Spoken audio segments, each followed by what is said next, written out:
បងមកចង់បានម៉ូតូបែប classic ជីតនាមណាតនសម័យហើយថ្លៃថ្នូរប៉ុន្តែបារម្ភនឹងថវិកាមែនអត់បងលែងជាបញ្ហាទៀតទេ Lichengo ស៊េរីថ្មីឆ្នាំ2026មានដល់ទៅ3ម៉ូត3 design គឺលយខ្លាំងមែនតើតម្លៃត្រឹមតែ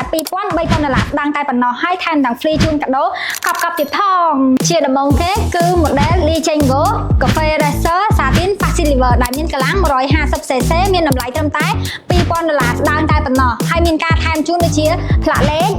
កាតសាំង$50ភ្លាមស៊េរីថ្មីឆ្នាំ2026 Lichengo Classic ដែលមានកម្លាំង 150cc មានដល់ទៅ3ពណ៌3ជម្រើសជូនមកបង Poiso Lichengo Mickey White Poiso Lichengo Max Palette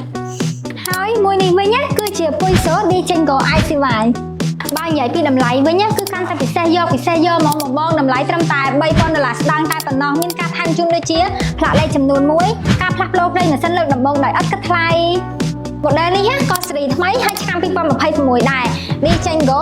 Cafe Racer ពណ៌ Lichengo Grey បងតម្លៃវិញរត់តែពិសេសទៀតហើយត្រឹមតែ$3,000ស្ដើងតែប៉ុណ្ណោះហើយមានការថែមជូនដូចជាផ្លាកលេខចំនួន1ការផ្លាស់ប្ដូរប្រេងម៉ាស៊ីនលើកដំបូងដោយឥតគិតថ្លៃបន្ទាប់ពីបងមើលវីដេអូខាងលើហើយតើបងស្រឡាញ់ពេញចិត្តទៅលើ model មួយណាដែរជួយ comment ប្រាប់បងអូននៅខាងក្រោមផងឬក៏បងអាចអញ្ជើញមកតេស្ត drive នៅ showroom ផ្ទាល់បានអរគុណ